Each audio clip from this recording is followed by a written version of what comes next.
Thank you so much for joining us this morning at Queen Mary University of London. It's my pleasure to welcome you to the Myland Institute Queen Mary Centre for Politics, Policy and Public Life. I'm Lyndsey Jenkins, I'm one of the Deputy Directors at the Centre, and I'm a Labour-Hume Early Career Fellow in the School of History, where I'm working on a study of Labour women MPs in the post-war period.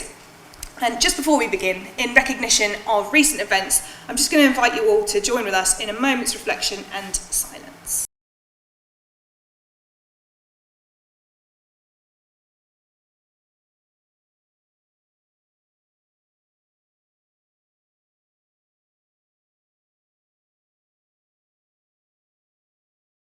Thank you very much.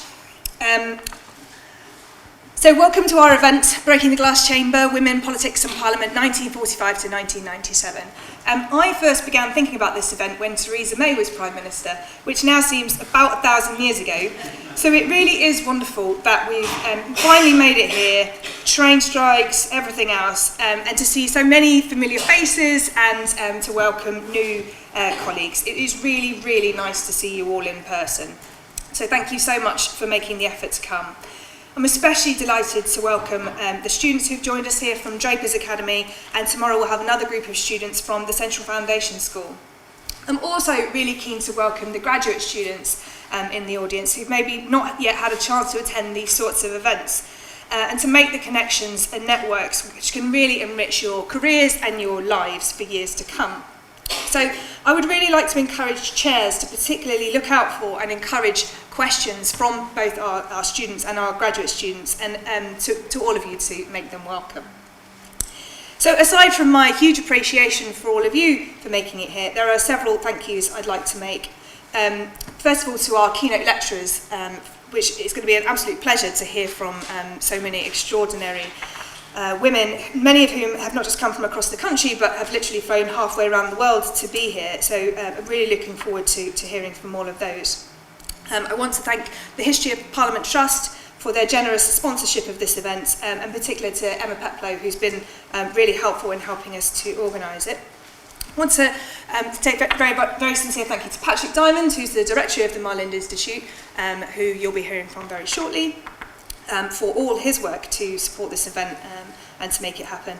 And to my fellow Deputy Directors, Colm Murphy and Carl Pike. I want to thank also the rest of the organising team, Anna Muggeridge, Farah Hussain and Ruth Davidson. For Anna, this is the second conference she's organised this month.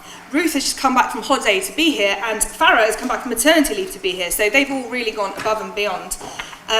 We also are very, very lucky, actually, can I ask you guys to put your hands up to have 4 ambassadors. You can see Ambia and Maddie are just at the front. You might also have met Molly, who's on the reception desk, and tomorrow we'll have Rosie.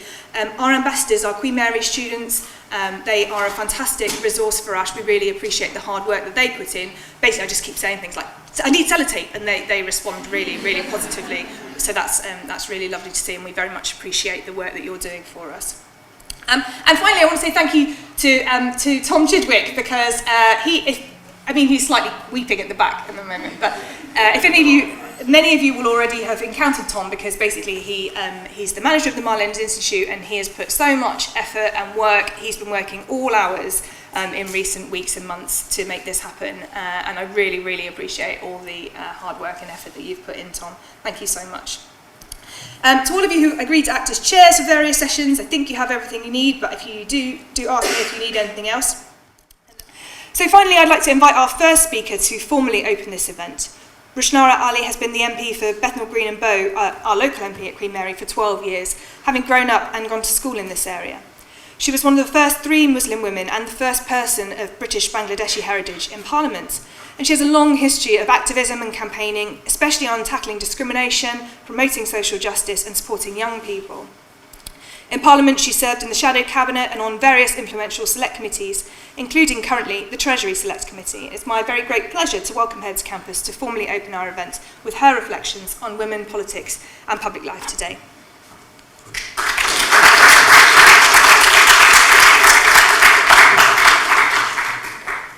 Well, thank you very much, and good morning, everyone. I want to start off by paying tribute to Her Majesty the Queen.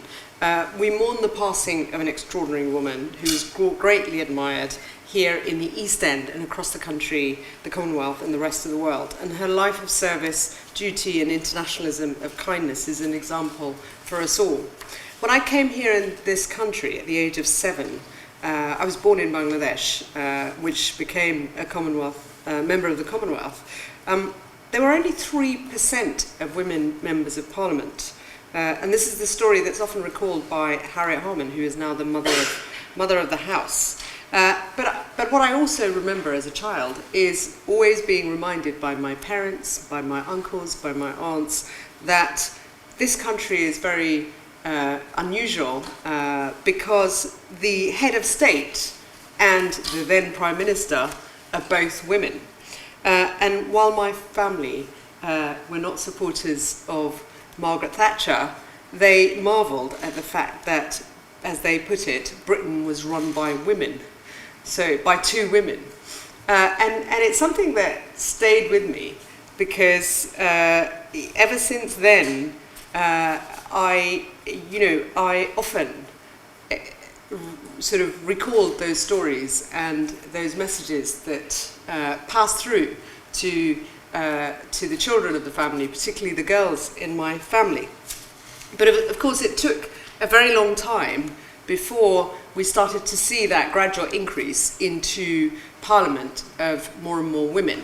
And the 1997 election ushered in a new generation of women, over 100 in the Labour Party, and across the parties we saw an increase in members of Parliament, female members of Parliament since then. And I was lucky enough to work with one of those MPs who was elected in 1997, Britain's second black female MP, Una King, who was my Labour predecessor. So it was certainly a new dawn for women in the Labour Party.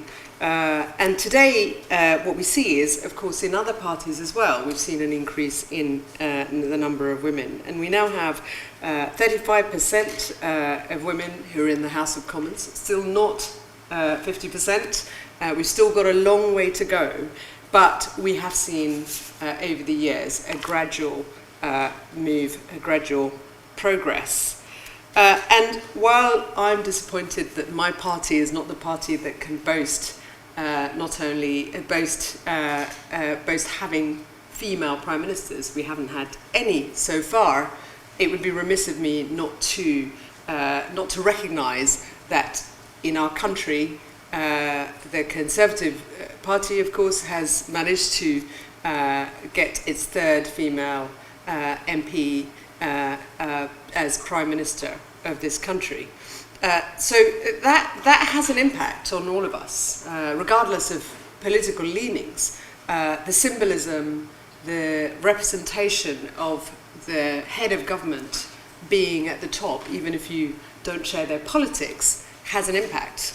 And as I said, although Margaret Thatcher was not someone politically that we could relate to, the fact that we had a woman Prime Minister for so long did matter. The question is whether it had an impact on wider society, whether that period enabled women to become more equal is, of course, another matter and is a matter of opinion. And some of the evidence would point to a different direction. But the symbolism and the representation of women at the top is still important. And we've also seen, in terms of wider diversity in our parliaments, in our local councils and other institutions, of black, Asian and minority ethnic members of our society being represented in our elected institutions, including in our national parliament. And more recently, what we've seen is greater representation of diversity both in our shadow government, shadow cabinet, and of course in our government. And we've seen a very large number of members of parliament now represented in cabinet, which began in the 90s and has now, where we are now, is we have seen just recently the great offices of state in the current government being filled by members of minority backgrounds. And again, while while it is a different party that has seen that increase in representation, it's something to be welcomed. So, turning to my own experience, I want to speak to some of the things that I was being encouraged to speak about and my own experience of entering politics. And as you've heard, I was the first person of British Bangladeshi heritage to have got elected in this country, and one of the first 3 Muslim women to have ever got elected into our parliament. And for me, the key things in getting elected that really made a difference are as follows. The first is having important role models, both women role models and those of colour, so that they're relatable.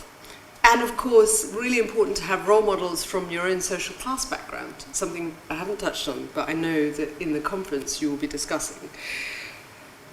The other thing that really made a difference is having people within my own family, particularly the women in my family, but also the men in my family, encouraging me into politics, particularly as I decided as I was making the decision to stand.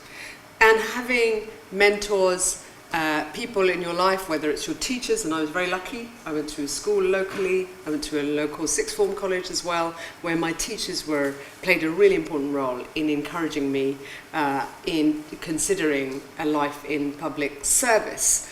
And when I decided to stand, those that I was in touch with got behind me and supported me all the way into Parliament. And the people I worked for really made a difference. I mentioned Una King, but there are a number of MPs, a number of others in the community who made a difference. So when people are making that decision to go into politics, I know what really makes a difference is having that backup, having the work experience, if you like, the work experience of being able to work for representatives or work in public policy. I had the opportunity to work in government before I got into Parliament, as well as in the community in this area, in what is known as the Young Foundation. And I had the good fortune of bumping into, at a very early age, the author of the 1945 Labour Manifesto. And he gave me my first work experience opportunity. And he and his colleagues became very important mentors. So it was the best kind of political apprenticeship anyone could hope for. I was very lucky. And that's the other thing I wanted to say. An element of luck when you're going into politics or public life is very, very much very important and can really make the difference. In my case, having exposure to people who had a long track record of being involved in politics or being connected to politics was really important, and I was very lucky to have had that opportunity. The other things that really make a difference, particularly for women, but anyone who comes from a background where they don't have people who are already in public life, is resources. I didn't realise that I would have to raise funds to run my campaign. I would have to finance my selection campaign, which is not cheap, or certainly wasn't at the time, and run a campaign for what became 3 years as a parliamentary candidate in order to fight a general election. I had to do it pretty much from scratch by myself. And over time, I got more support from people, and that made a big difference. So building a campaign, having the skill sets and relationships to be able to bring people together is a really important aspect of the job. And the last two areas where I think increasingly have become even more of an issue than ever before is the exposure that politicians face, the scrutiny, particularly women, but also the security concerns and security issues that come into play when you are in public life, both online as well as offline, misogyny, hatred. Those things, sadly, have got worse in the virtual world and can translate into the real world. And that is a part of our system and part of what's happened in recent years that is of great concern. And I hope that we can tackle those barriers and those issues so that women, men as well, but women in particular, and those of minority backgrounds, are not held back and not fearful because of those threats, because of the hatred and intimidation and intolerance that is having a corrosive effect on our democracy. So we faced, over 100 years on since the Representation of the People's Act, we know we've achieved a great deal. And here in the East End, we've got a proud record of women being at the forefront, going back to the match girl strikes of the 1880s, the trade union movement, the East London suffragettes movement, and many others. We've got a really powerful footprint of women being at the forefront of campaigning, winning the argument, and of course winning the right to vote, and making sure that women get represented in our national parliaments as well as local councils. But we've got a long way to go in tackling the barriers that continue to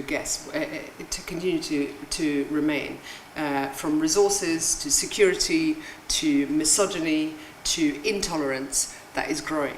And that's why I think it's so important today that you will be discussing the many issues that we can learn from the past, but also that can inform our thinking and our actions in the future. So I'm delighted to open this conference. I'm delighted to see the wonderful mix of people and the expertise in this room. And it's wonderful also to see so many young people. I've already had the opportunity to meet you earlier on at the conference. I hope you have a wonderful conference, and thank you very much for inviting me. Thank you.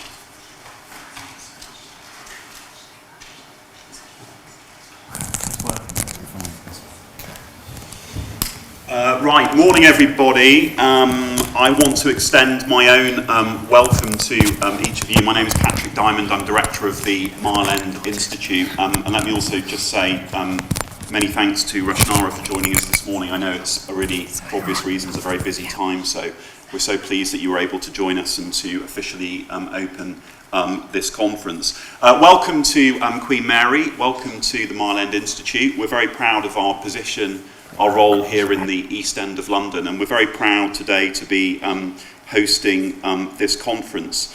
Before I introduce our keynote speaker this morning, I just want to say a couple of words about this conference and how it's happened, because without, I think, the work of my colleague Lyndsey Jenkins and without the work of our MEI manager Tom Chidwick, it's fair to say this conference certainly would never have been possible. So I just want to extend deepest thanks to Lyndsey for all the work that she's done in conceiving this conference and making it possible, and also to Tom for his work on the organisation and logistics and doing all of the things that are necessary to make a big public conference like this possible. And of course also thank you so much to our partners who we've been working with on the event to make the conference as successful as possible.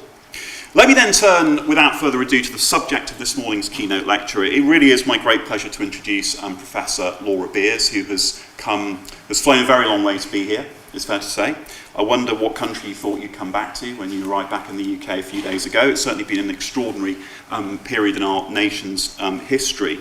But Laura's work appropriately focuses on modern Britain, and in particular on the role that politics plays in shaping cultural and social life, and also how cultural and social life shapes our politics. The book that I'm certainly most familiar with from Laura's work is her book on Ellen Wilkinson. Some of you may have come across this book, read Ellen, The Life of Ellen Wilkinson, Socialist, Feminist, Internationalist. And alongside that book, which won the Stansky Award for the best book published in modern British political history, Laura has published other work relating to labour, gender politics, and in particular the role of the media. I think for reasons that Rushanara was talking about, this is an incredibly pertinent topic at the present time. For those of us who study the Labour Party, we know that the literature on the Labour Party historically tended to ignore questions of gender, and those are beginning to be explored perhaps more productively now. But of course, in the light of the election of a female Prime Minister, Conservative Party leader, who is a woman, it raises this perennial question of why does the Labour Party seem to have such difficulty electing women leaders? What is it about the ideology, the structure, the organisation of the Labour Party which appears to lead to that outcome? That's certainly one of many issues that we'll be discussing in this conference, and we may also touch on in the lecture today. I think the focus of Laura's contribution is going to be on the question of really how to strike a balance between the objective of securing greater representation for women in political office and how that relates to the goal of advancing women's interests through political action. So lots to talk about. The structure, how this morning's session will work is that Laura will begin by giving her lecture, and then we'll hopefully have plenty of time afterwards for questions and comments. So with that, let me warmly welcome Laura to the podium this morning.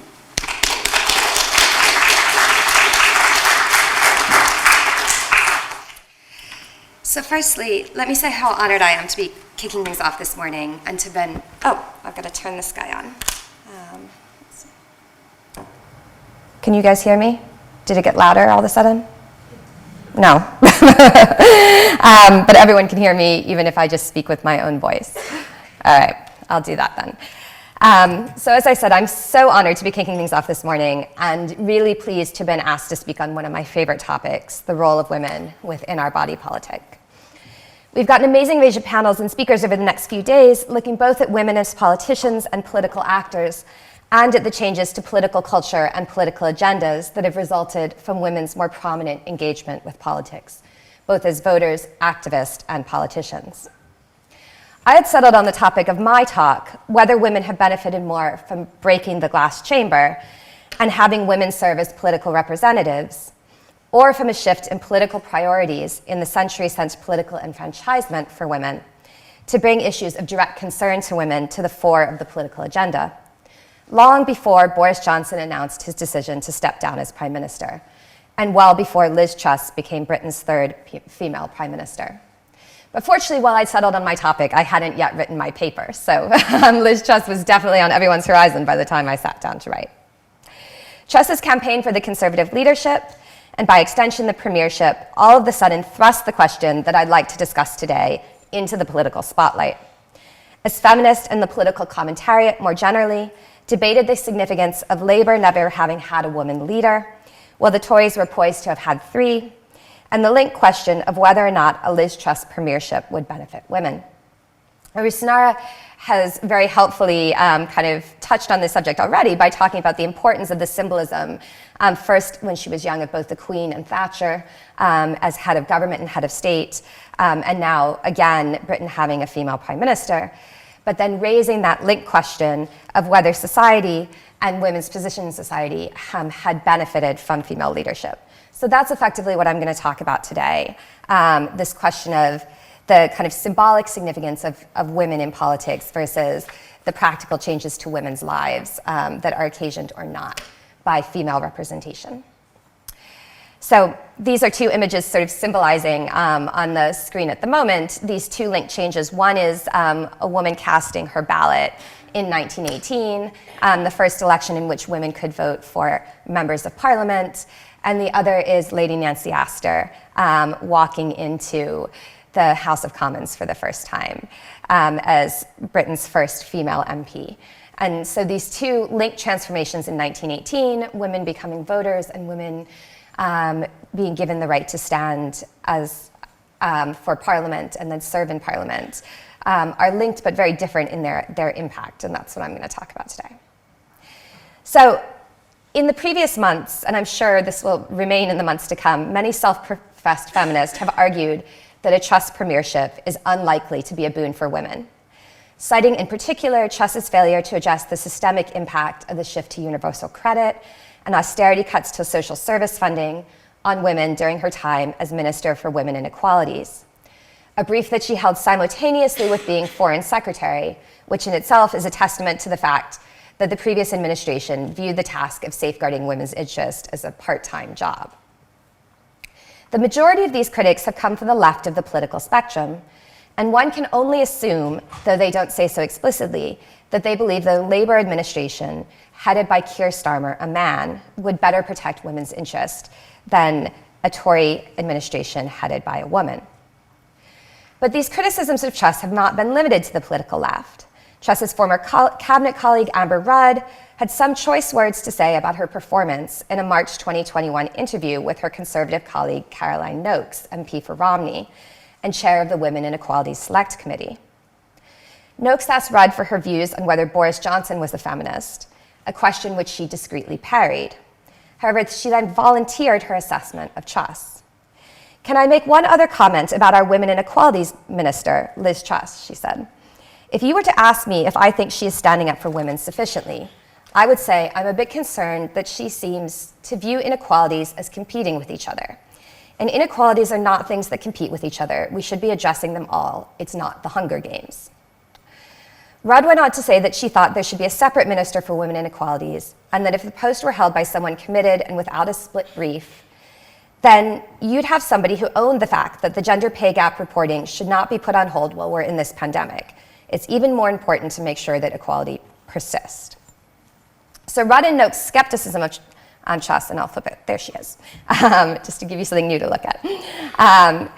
Their skepticism of Truss's feminist bona fides stood in contrast with the comparatively positive press garnered by her predecessor, Theresa May, who'd also served a stint as part-time Minister for Women and Equalities while Home Secretary in Cameron's coalition government. While Truss seldom speaks of herself as a feminist, in one of the few interviews she's given in which she used the term, she's referred to herself as a so-called Destiny's Child feminist, because she believes that women should be independent. And for the young ones in the room, I guess everyone knows they're Beyonce, but all the women independent, throw your hands up at me, right? And Truss went on to clarify that women should not be treated as victims, to use her words, in need of special government support, but rather as individuals with their own abilities who should be empowered by the state to achieve their own potential. A limited definition of feminism, which emphasizes the freedom to make your own choices and succeed, rather than the freedom of protection provided by protection from systemic obstacles. Hers is a limited third wave definition of feminism that most second wave feminists who focused on the structural inequalities that impeded women's advancement would argue dodged the key question of why women did not achieve their potential with the same facility as men. Theresa May, unlike Truss, was conscious of the centrality of systemic sexism to the story of women's marginalization. And here we go, go ahead, she was also much more outspoken about her feminism than Truss, famously modeling a t-shirt emblazoned with "This is what a feminist looks like," and touting government legislation to encourage shared parental leave and tackle issues including domestic violence and female genital mutilation. She also co-founded the organization Women to Win with Baroness Anne Jenkins in 2005, at a time when there were only 17 conservative women MPs, to increase female Tory parliamentary candidates and, by extension, the number of female Tory MPs. While many feminists called her commitment to women's interest into question, including famously the comedian Caitlin Moran, who did an entire stand-up shtick on this t-shirt, arguing that it had a bunch of caveats on its coattails. Others, such as The Guardian's Martha Gill, owned that May had left behind a positive legacy as a feminist champion. May, Gill argued, had been a fierce proponent of women within her party and gave time and energy to encouraging junior colleagues' political advancement. She was committed to ending a world where, as she once quipped, there could be more men named Dave in the cabinet, shadow cabinet, than women. Yet while she championed the individual women within her own party, her broader record was mixed. And here I'll get a quote from Gill's op-ed that she wrote when May stepped down. Has May's feminism gone beyond helping women in her party? In her first few years as MP, she lobbied the then Tory leader Michael Howard to make maternity leave better paid and more flexible, and fought supposed modernizers such as David Cameron to get them to take the issue seriously. As Home Secretary, she helped survivors of female genital mutilation and cracked down on the practice. She stood up for victims of domestic abuse, introducing the law against coercive control, and lodged a national inquiry into how the police dealt with it. She supported shared parental leave and fought for equal pay. And as Prime Minister, she's introduced laws to tackle modern slavery, doubling the UK's spending on the issue. Yet, under her premiership, the government has done little to roll back cuts made under austerity, which have affected women most harshly. She has instead raised the state pension age for women, done little to make pay more transparent, and made a deal with the anti-abortion Democratic Unionist Party. But even if her real legacy is simply to have supported women in the party, that is likely to lead to more feminist policies. As May said when she announced her resignation, she may have been the second female prime minister, but she certainly won't be the last. And that's been proved true in a shorter time than probably May suspected. Gill's final conclusion, that simply supporting women in the party is likely to lead to more feminist policies, gets to the heart of the question I'd like to address today. Namely, is supporting women's political participation important because it shows other women that women can reach and succeed in positions of political responsibility, the kind of representation and symbolism?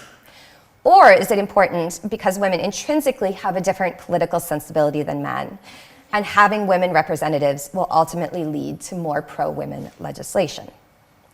Put another way, will having more women politicians ultimately produce a women's politics in this country?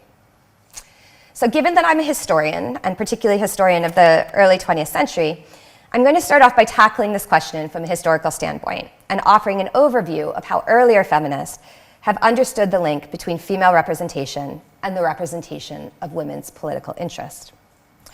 Rewinding a century and a half, the question of female representation first emerged in the Victorian era. Many early suffrage women came to the movement for female political representation through social work on campaigns such as the repeal of the Contagious Diseases Act, and here's Josephine Butler, who was very active in that campaign.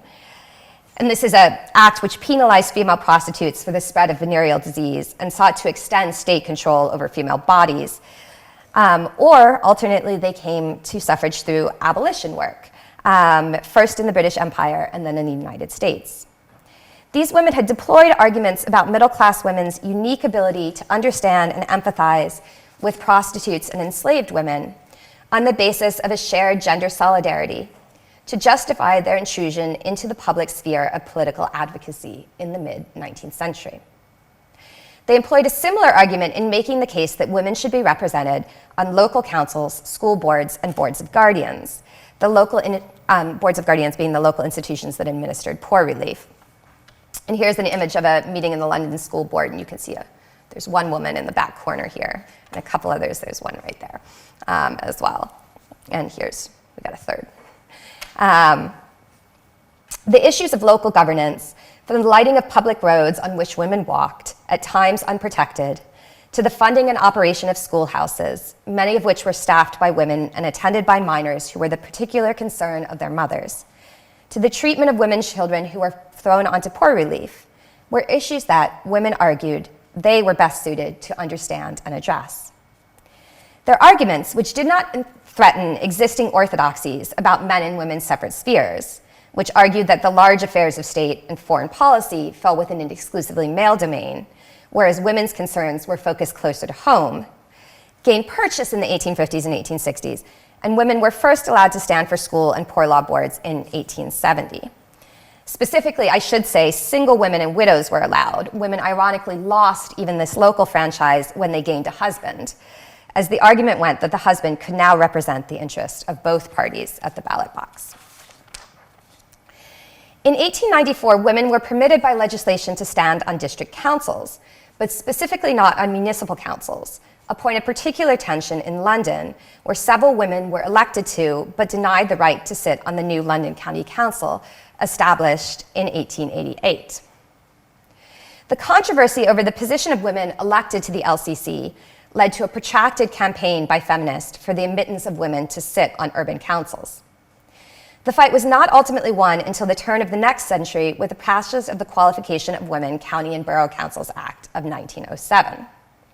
Many of the first women who gained seats on these urban councils in the Edwardian period were either veterans of the Victorian women's movement or future leaders of the struggle for women's representation at Westminster after the war. And these are some of the early women to sit on urban councils. So you've got Elizabeth Garrett Anderson, who is in the bottom left corner here, I think. Yeah, who was a pioneering female physician and first female mayor in Britain, whose sister Millicent Garrett Fawcett founded the National Union of Women's Suffrage Societies, and she was elected to the Ardburg Council in 1907. Margaret Ashton, up here, a leader of the Manchester NUWSS, was elected to the Manchester Council in 1908, and is member of Manchester's Public Health Committee and chair of the Maternity and Child Welfare Subcommittee. Again, you see the types of issues women are engaging with. Ashton endorsed municipal mother and baby clinics and promoted free milk for babies and new mothers. In 1914, she founded the Manchester Babies Hospital with Dr. Catherine Chisholm. Eleanor Rathbone, who succeeded Garrett Fawcett as leader of the NUWSS, was elected, oh no, this is Rathbone here, was elected to the Liverpool Council in 1909 and went on to sit in the House of Commons as MP for the combined universities from 1929 to 1946. And in that context, I should note that Rathbone and all of the other women elected to borough councils in the Edwardian period were exceptional amongst their sex and having attended university, something really that was quite rare for women in that period. And finally, Susan Lawrence in the center, who is one of the first two women to sit on the London County Council, was elected as a Conservative in 1910 before her conversion to socialism and re-elected as a Labour councillor in 1913.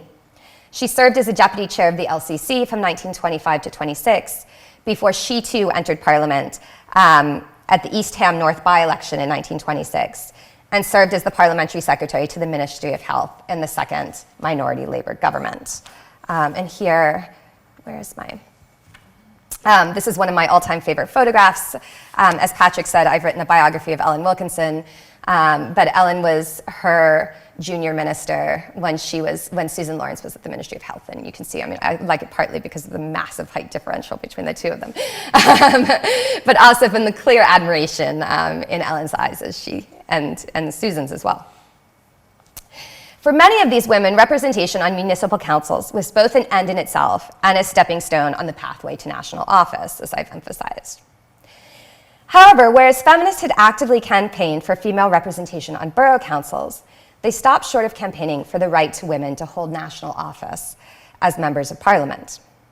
Notably, neither the National Union of Women's Suffrage Societies, the so-called constitutional suffragists, nor their militant counterparts in Christabel Pankhurst, Emmeline and Christabel Pankhurst Women's Social and Political Union, and here you've got the law-abiding suffragist on this side, and then the WSPU on the right, campaigned openly around the issue of opening Parliament up to female MPs. In fact, as Maritaka Yanagi, who is somewhere in the audience, there she is, has written about, Edwardian suffragists actively shied away from the question of female representation in Parliament, fearing that it would alienate potential supporters of women's suffrage. Emily Wilding Davis, the suffrage militant, who famously became the suffrage movement's first martyr in 1913 when she threw herself in front of the King's horse at the Epsom Derby, in 1907 dismissed the question of women in Parliament as quote-unquote not practical politics and underscored that many suffragists actively opposed the proposal. With the benefit of hindsight, it's clear that the suffragist hesitancy around women MPs was largely tactical and not indicative of a conviction that women should not sit in Parliament. When the Parliament Qualification of Women Act was passed in November 1918, just 8 months after the representation of the People Bill that gave votes to property-owning women over 30, many former suffrage activists embraced the chance to run for office. In addition to Rathbone and Lawrence, mentioned above, Ellen Wilkinson, who was active in Manchester suffrage politics before the war, stood for Parliament first in Manchester before winning a seat as MP for Middlesbrough East in 1924. And Edith Picton Turberville, another former suffragist, became Labour MP for the Wrekin in 1929. These successful suffragists were outnumbered by the numerous suffrage women who tried and failed to secure political office. And here, Corbett Ashby is a sort of sad example because she, I think, ran in every single interwar election and was never elected. But to take only a few other examples, Christabel Pankhurst, who with her mother had led the suffragette WSPU, stood for Smethwick under the pro-Lloyd George Women's Party banner in 1918, narrowly losing to a Labour candidate. The Catholic suffragist Monica Whately ran unsuccessfully for Parliament as Labour candidate in 29, 31, and 35. And Corbett Ashby stood unsuccessfully for Parliament 8 times. The difficulties that these and other female MPs faced in Parliament perhaps shed light on why the Edwardian suffragettes had not prioritized the cause of women MPs, preferring instead to focus on the argument that the enfranchisement of women would ensure that women's issues were taken seriously by Parliament, because the threat of losing women's political support would compel men to listen to women's viewpoints. I think I thought I had a slide that I don't, so we'll just look at Marjorie Corbett Ashby for a while. Lisa Berry White, who's also in our audience, her work has looked at how female politicians of all parties were compelled to a certain degree to frame their political campaigns in this period around the unique ability to understand and speak to what were perceived to be women's concerns. My own work on Ellen Wilkinson, who was both a socialist with a trade union funded seat, so she didn't have to do the fundraising, her trade union footed her bills, on the one hand, and a feminist on the other, underscores the pressure that early women MPs felt, both to represent women by showing that women could serve in Parliament as effectively as men, but that they need not be ghettoized into areas of legislation specifically of issue to women, and on the other hand, the pressure they felt to be a mouthpiece for women's concerns on parliamentary benches. So now I'd like to read, my tone's going to shift because you're going to get my writing tone, not my speaking tone, because I'm going to shift and read a passage from Red Ellen, my biography of Wilkinson, that gives a sense of her own perception of that tension, as well as the contrast in her political priorities with those of her senior Labour colleague, Margaret Bonfield, who is here on the right, who was Minister of Labour. So Ellen and Bonfield were the first and second female female cabinet ministers in Britain, with Wilkinson serving as Minister of Education from 1945 until her death in 1947. So this is now reading from Red Ellen.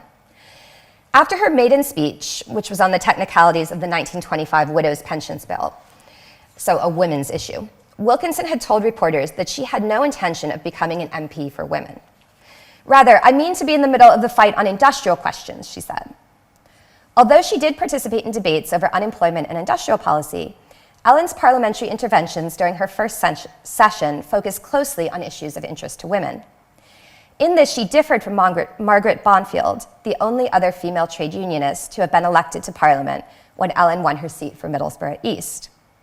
Bonfield, a small woman with a round-faced and freshly scrubbed appearance, as you can see, was a devout Congregationalist. Beatrice Webb had once said of her, "Margaret has her religion as relaxation," and she'd risen up through the labor movement via the Shop Assistants Union and the Women's Labor League. Nearly 20 years Wilkinson's senior, she'd gained national prominence before entering Parliament. In 1923, Bonfield became the first woman president of the TUC General Council.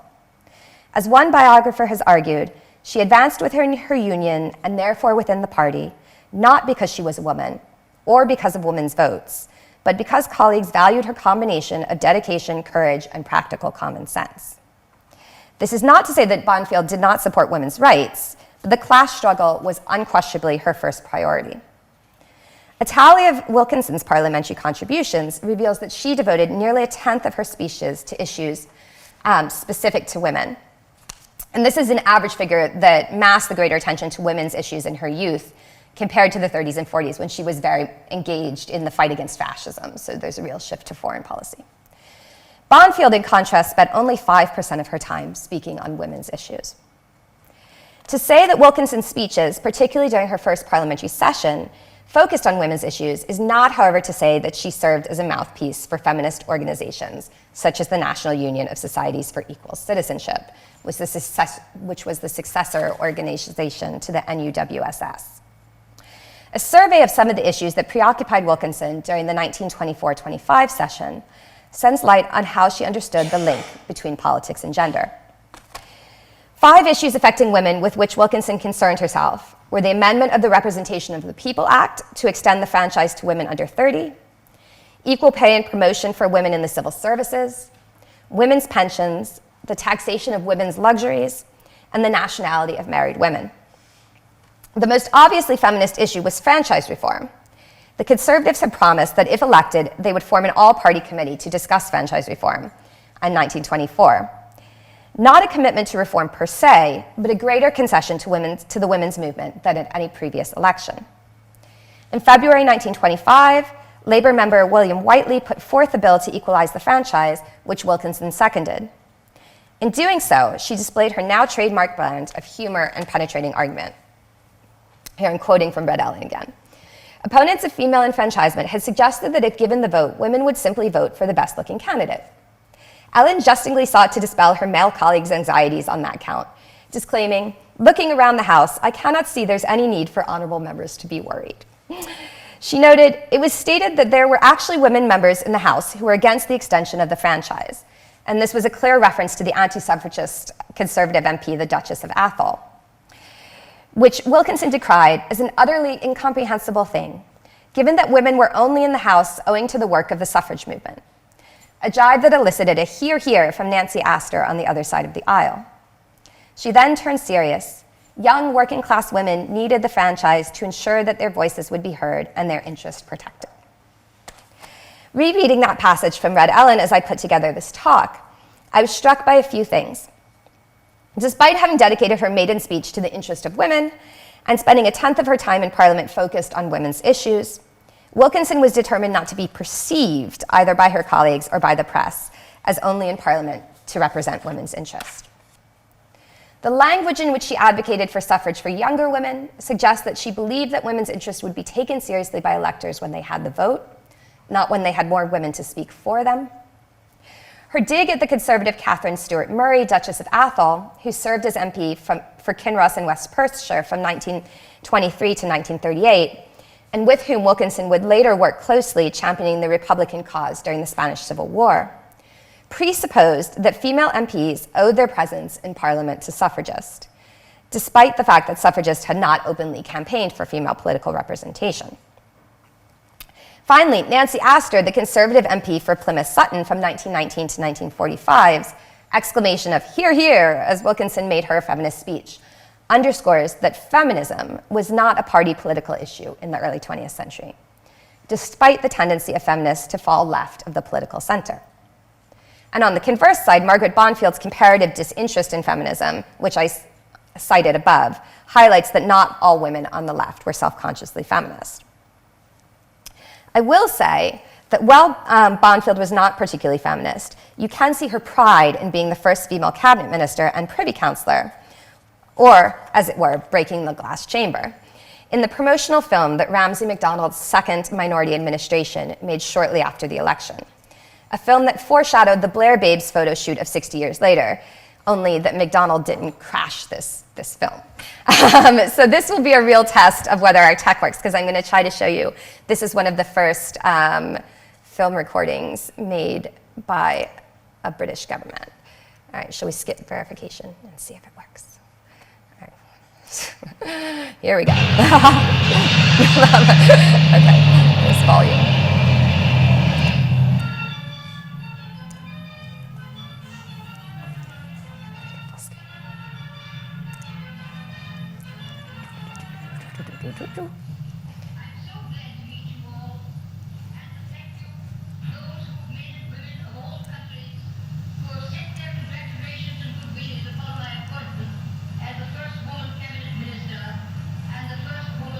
Councillor of my country. I am proud of the fact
I'm going to fast forward, though I encourage you guys to watch this. We'll hear Ellen briefly.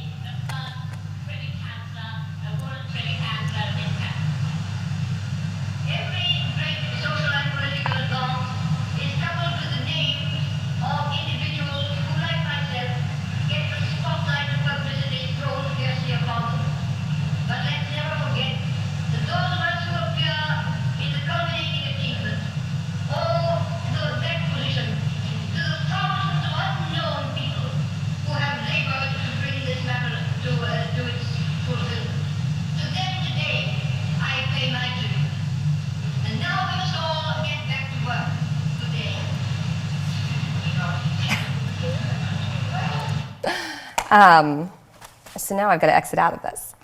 But production values have improved somewhat with time. Let's see, here we are. So Labour in the 1929 election had run not only a record number of female parliamentary candidates, and 69 women contested the 1929 election, principally from the Labour Party, but also on a platform intended to court the new woman voter, because women had been given the vote on the same terms as men at the age of 21 in 1928. This courtship was, on the one hand, at times deeply superficial, and I have this poster framed in my office at American University. It's one of my, it's sort of awful to think the Labour Party produced this. But it also took seriously, though, the idea that women voters not just were voting for good-looking young candidates like Ramsay MacDonald, but that they had different concerns than male voters, and that those concerns needed to be catered to if Labour were going to return a majority in an age of full enfranchisement. So these are some more serious posters produced by the Labour Party, emphasizing particularly the women's concerns as mothers, right? Women vote Labour for the children's sake, mothers vote Labour. And the 1929 Party Manifesto declared the Labour Party recognizes the burden of social injustice and economic exploitation, falls with a special severity on women, and that women are very seriously affected by unemployment, low wages, bad housing, and by any restriction of the necessary public expenditure on education and on the health and welfare of mothers and children. The prevention of maternal mortality will be an immediate concern of the Labour government. So what did women's politics look like to the party operatives and policymakers of the 20s and 30s? According to the Labour Party, women voted primarily as mothers, and there was a need to appeal to them as mothers. Conservative appeals to women at this period, in contrast, focused to a greater extent on women as managers of the household, and therefore sympathetic to arguments about consumer concerns, groceries, clothing prices, etc., and about the importance of balanced budgets. And you continue to see this in the 1980s, with Thatcher making comparisons between Britain's budget and the household budget. Liberals, too, saw women primarily as consumers and tailored their appeals around the value of free trade in keeping down prices for consumer goods. Each party was given an opportunity to put forward their appeal to women in 1929, and particularly to the new young women added to the electorate by the 1928 Representation of the People Act, in a 20-minute BBC broadcast during that election campaign. Bonfield spoke for Labour, the Duchess of Atholl for the Conservatives, and Megan Lloyd-George and Margaret Winchringham split the Liberals' allotted time in a joint broadcast intended, it seems, to show that the Liberal Party was the ideal home for both older and younger women. Margaret Winchringham was several decades Megan Lloyd-George's senior. All of these understandings of what a women's politics looked like were potentially true. However, in an era before opinion polling, it was impossible to discern in more than an impressionistic way which appeals female voters had found more attractive. You had no sense of whether more women than men had voted for one party really until 1945. Even the election of so many Labour MPs in 1929 was not necessarily a sign that Labour's appeal had resonated with female voters. Wilkinson, for example, won Middlesbrough East, which had a majority male electorate, and her return was almost certainly reliant on the male trade union vote. While we can't say conclusively how effective the parties were at appealing to women in the interwar period, we can look to the legislation that was passed or not passed between the 1920s and 40s to evaluate the extent to which politicians actually enacted a women's politics in this period. And for the interwar period, that record is fairly meager. In 1925, Baldwin's Conservative government passed widows' pensions, Although, as Wilkinson pointed out in her maiden speech, and as others emphasized, these were set at too low a level to provide real security for working-class women. In 1930, the second MacDonald government quietly issued a Ministry of Health circular allowing local health authorities to provide birth control to married women. In 1937, the Matrimonial Causes Act allowed divorces to be granted on the basis of cruelty, incurable insanity, or 2 years desertion, as well as adultery. These were important advances, but overall a fairly modest record and need to be weighed in the balance alongside other measures such as the family means test, which penalized wives and daughters of unemployed workmen for trying to supplement the family income with low-wage work. The labor victory in 1945, in contrast, does see the passage of meaningful legislation of benefit to women, principally associated with the construction of the modern welfare state, on which, as is still the case today, women and children were disproportionately dependent. Let's see, I'm going to go back to the labor poster when we talk about the labor government. In 1945, the Family Allowances Act made provision for the payment of state support for dependent children directly to the mother, and this is something feminists had campaigned on throughout the interwar period. As part of the Family Allowances scheme, free school meals and free school milk were provided to all children, removing the stigma that had been associated with the uptake of free school meals under the 1906 Education Provisions of Meals Act. In 1947, and this is something that recently has been in the forefront of politics, as free school meals for all have been removed, and the question of school meals is again a political issue. It was Thatcher, who was referred to at times as Thatcher Milk Snatcher, who took away free school milk while Minister of Education herself. The creation of National Health Service in 1948 meant that for the first time women had regular access to health care outside of the moment of maternity. An early uptake of NHS services by women highlighted the massive backlog of untreated health conditions amongst British women in the interwar period. And the prohibition against the employment of women in the civil service was finally removed after the war. Yet at the same time, proposals to continue the scheme of state-run nurseries that had been set up during the war were not adopted. Demands for equal pay were repeatedly rejected by the Chancellor of the Exchequer. Women were not allowed to sit in the House of Lords until 1958. And crucially for the electoral politics of the 1950s, the Attlee governments devoted little attention to consumer concerns. This is the appeal made by conservatives and liberals, really had focused on women as consumers, and particularly to growing resentment amongst women at continued rationing and scarcity of domestic essentials. The conservatives' focus on the housewife as consumer and the centrality of choice, in contrast to state control, is widely understood as central to the opening of a significant gender voting gap between men and women from the 1950s, with women preferring the Conservative Party in much greater numbers than their male counterparts. And you can see the very gendered, the fact there's a woman and a child at the center of basically all women in this queue, and a woman at the center of this ad as well. Conservative political ascendancy in the 1950s came without significant advances in female representation within the Tory party. Only 9 Tory and Unionist women sat in the House in the 1950s, just edging out the 8 Labour women. Apparently, neither party in the 50s felt the need to run female candidates to prove their bona fides with women voters. And one of these women who served in Parliament in the 1950s was Margaret Thatcher, who was elected in 1959.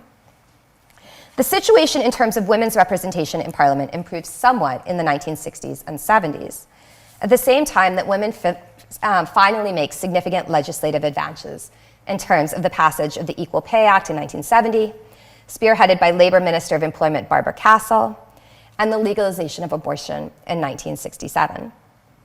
However, when Thatcher wins the premiership in 1979, she was one of only 19 women returned to Parliament, 11 Labour and 8 Conservative, one of the lowest cohorts of women in Westminster in the post-World War II period. Things don't improve much for women across Thatcher's premiership, either in terms of female representation or in terms of social policy or broader legislation to benefit women. In particular, the Thatcher government's cuts to social welfare programs were felt particularly acutely by women, who were more likely to be vulnerable part-time workers with dependent children. And even back in 1929, you have the Labour government making the argument that women are more vulnerable to cutbacks in welfare provision. Thatcher's premiership is also coincident with the narrowing and ultimate reversal of the gender voting gap, such that by 1992, young women are more likely to vote Labour than young men, and by 1997, women as a whole preferred Labour in greater numbers to men. So you get, this is the gender vote gap, and the Labour vote gap kind of being reversed gradually, and then ultimately, Labour is now much more likely, women are much more likely to vote for Labour than men. The collapse of women's support for the Conservatives under Thatcher's premiership shone a stark light on the question of what women wanted from politics and the comparative value of female representation versus having politicians committed to furthering women-friendly policies. Coming into the 1997 election, the Labour Party was determined to capitalize on the weakening of female support for the Conservatives, both by foregrounding policies understood to be of interest to women, including, crucially, education, right? And by foregrounding their commitment to increase female representation through the introduction of all women shortlist, with a resultant increase of female Labour candidates, including many in less marginal seats.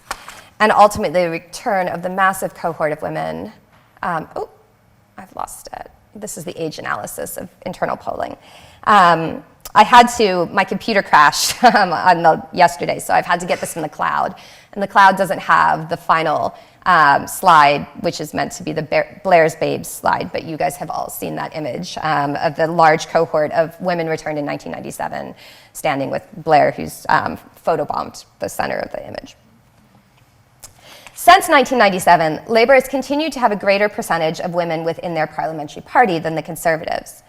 At current count, 55% of Labour MPs are female versus only a quarter of Conservative MPs, although Conservatives have kept pace in terms of the promotion of women to senior front bench posts.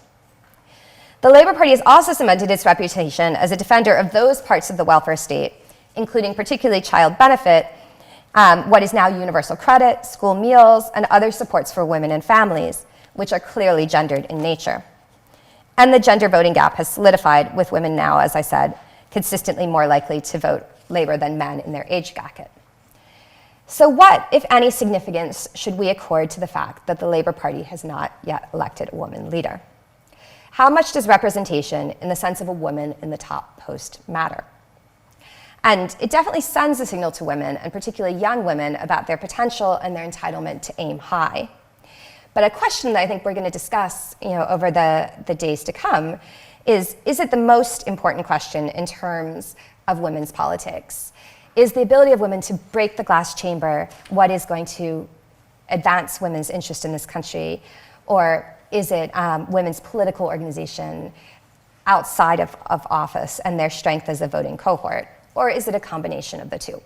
So I'm sure we'll have lots to say on that question, but with that, I know we're running a bit behind, so I'm just going to stop.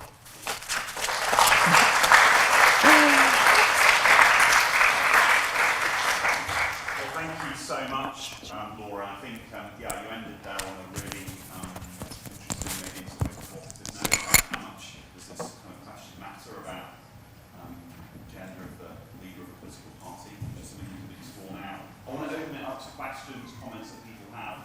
If you could just signal if you'd like to make a contribution, to say who you are, where you're from, which would be really helpful. So is there anyone who'd like to kick us off with a question, a comment, a thought, a provocation? Argument, challenge. If you'd like to go first. While people are thinking, let me put a question to you, Laura, if you don't mind. Okay. Let me abuse my privilege as chair. You talked about this quite seismic shift in the 80s and 90s in terms of the gender gap really being reversed. And I thought it's a really interesting point. But what is your best explanation for why that happened? Maybe just to go a bit further, is it because women felt increasingly alienated from the Conservatives, or is it that Labour became more effective at appealing to women in that period? What are your thoughts on that? I have to say that in the initial instance, I think it is more the push than the pull, the alienation of women from the Conservative Party. And in that last slide that I showed, that was internal Maury polling data that had been commissioned by the Labour Party in the late 80s and early 90s. And I think so Labour sees the ability to capitalize on the weakening support of Conservatives by women, and says, okay, what can we do to really build on this? And in some ways, the discussions about all women shortlist they grow out of this recognition that Labour a moment, and this is a moment where they maybe can really kind of capture women. And similarly, a lot of the unsuccessful going into 1992, but publicity was produced by Mandelson, also was really focused on courting women voters. My favorite is this, I'm trying to find an image of it, but this poster, which I don't know if any of you remember, of a boy walking home from school with a little girl. And he says, "Can I carry your school books?" It's very gendered. And she goes, "Because of the Thatcher government, I don't have any." It is, emphasizing the way in which education and the interest of children is being used as an appeal of that. But ultimately unsuccessful campaign, but one where the message didn't change that radically in the next 5-year interval leading up to 1997. Sure. Other questions? Thoughts? Please. Sarah Charles from the University of Edinburgh. Whoops. It's on? Okay.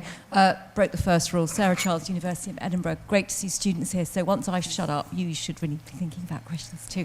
I think what's really important about your opening question is the use of women politicians and women's politics, right? And that we need to really start with thinking about women as a heterogeneous group. And so actually when political parties are advertising, they are making appeals to different constituencies of women. And of course your final question is juxtaposing and really, I guess, troubling that question. And I really hope that we get to be thinking about over the next few days.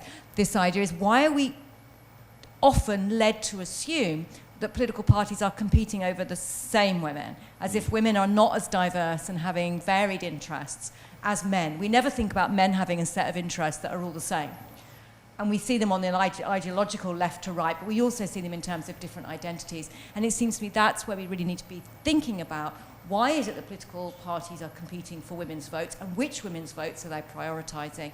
And it seems to me, in lots of ways, Labour in the run-up to 97 were, having to recognise that they were failing, unlike other political parties, to have a modern gender gap, right? Yeah. Where elsewhere in the world, women were more left-leaning. So actually the question is, why did it take Labour so bloody long, right, to start appealing to these women? And I think that tells you something about the culture and the priorities of the Labour Party and the intersections of class and ideology in this country, and the need to gender the Labour Party in so many ways. And I know there are people here who are experts on the Conservative Party too. So thank you for opening up those questions and giving us a great illustration. Well, thank you so much for that, Sarah. And you obviously are much more of a scholar of the gender voting gap than I am. But one of the things I would say about Labour and women voters and this moment of kind of seeing potential in the 80s is, I think Labour kind of largely writes off older women as a group that's lost to them. I mean, when the numbers start to swing and the gender gap starts to shrink under Thatcher, it's not because kind of blue rinse ladies are all of a sudden discovering Labour. It's because of a quite big gender gap that grows in the opposite direction in terms of young women turning towards the Labour Party and very much away from the Tory Party. And I think that focus on education as an appeal to women is a recognition that in some ways, it's like the life raft has sailed away from the sinking ship in terms of older women in the Labour Party. That if a shrinking of the kind of older male trade union base, which we see with the kind of collapse of the Red Wall, is a problem for Labour, that kind of older women are an even bigger problem and probably not a solvable problem. And I think in some ways Brexit really underscored the degree to which age, education, and geography, more than gender, can be divisions which shape people's political identities, right? I mean, when you think about the Brexit vote, you're not thinking about gender as the defining schism, really. It's those other categories. And I 100% agree with you, Sarah, that women are often, there's the women's interest as if that's something, insanely homogenous. And one of the things that I admire about there are many things I admire about the Liberal Party in 1929. They could have conquered unemployment, but one of the things I admire about them is they actually recognize that there might be different types of women, and so they have Megan Lloyd George and Margaret Winchingham kind of split that broadcast and try to appeal to different demographics of women, because they recognize woman is not a monolith, right? But I agree that politicians ought to think more critically about that, and political historians as well. Okay, we have to finish soon, but let's get in a few more questions. Please, go ahead. Sorry, Patrick, you can go to Okay, sure. I'm Jim Tomlinson from the University of Glasgow. you've written, Laura, a fantastic biography of Ellen Wilkinson. 3 other people have at least written book-length biographies of Ellen Wilkinson, maybe more. And I think it's interesting that that's kind of typical of the overall literature about women in politics, that it's so disproportionately focused on the Labour Party. And that's particularly perhaps ironic in the context of the kind of question which was being raised about the success of women in a particular way in the Conservative Party. So I wonder if you have any thoughts about why it is that the historiography of women in British politics is so kind of disproportionately focused on Labour.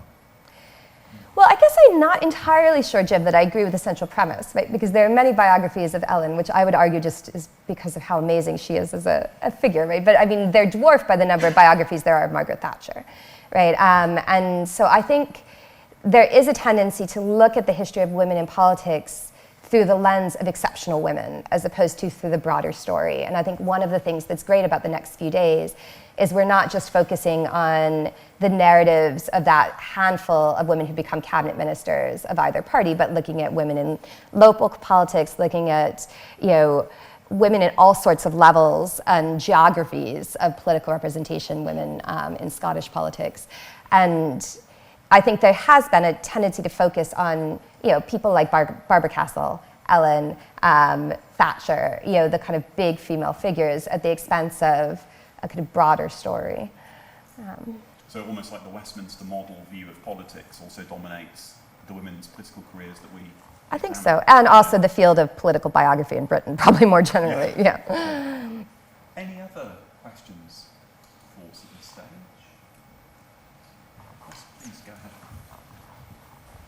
Hi, I'm Frances Galt from the University of the West of England, and I was just wondering if you noticed, sort of historically but also contemporarily, a different degree of scrutiny between women politicians in the Conservative Party and the Labour Party. So sort of thinking, do women on the left face more scrutiny because their politics are sort of outside the establishment sort of thing, whether you've noticed that? I mean, I think in some ways what is interesting and perhaps encouraging, and it will be interesting to see whether it's exceptional to the Conservative Party's ability to control a media narrative in a media that is broadly more conservative in this country. But Liz Truss got away with comparatively thinking about the backgrounds of her personal life, right? Much less calumny, much less being dragged through the mud than one might have expected would be the case going into the most recent leadership campaign. And whether that was because of a kind of closing ranks of a broadly conservative media, or because one might optimistically hope of an emerging respect that people's private lives shouldn't be the way that they are kind of dragged down, and particularly women's private lives, the way they are dragged down, is it to be seen. But definitely, historically, it has been true, right, that women have been much more scrutinized, both for their personal lives, but also from how they dress, right? And sort of scrutinized for their physical appearance. I mean, you've seen, really kind of awful treatment of ugly women MPs, or slutty women MPs, or like all sorts of I mean, Diane Abbott has had a terrible time of it, the way the media has attacked almost every angle of her politics other than their politics themselves, or of herself other than her. I mean, they've also attacked her politics, but so I guess one might hope that Truss is the beginning of a new model in which that is not as prominent, but I'm not overly optimistic. Any other questions before we finish? And I think we do have to finish in a moment. Let me just end with an absurd question. Okay. Let's say that in a year's time, Keir Starmer decides, for whatever reason, he's going to stand down as leader of the Labour Party. What are the chances, in your view, from everything that you've seen, what are the chances that Labour would then decide to elect a woman leader? How great is the chance of that happening, do you think?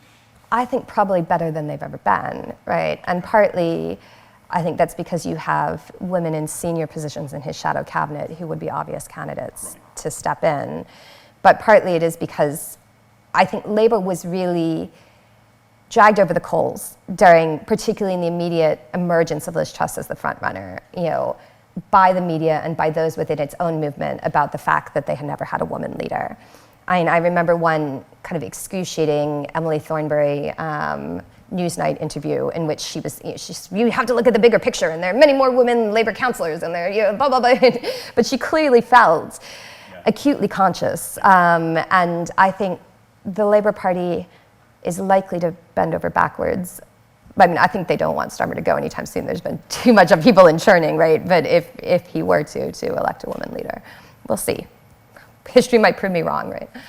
Well, thank you very much. Well, look, I just want to say thank you so much to Laura for kicking off the conference. I think it was an incredibly rich historical perspective, which raised many important questions that no doubt we'll be returning to over the course of the next 3 days. So before we move on to the next session, please join me in giving a very warm thanks to Laura for being here.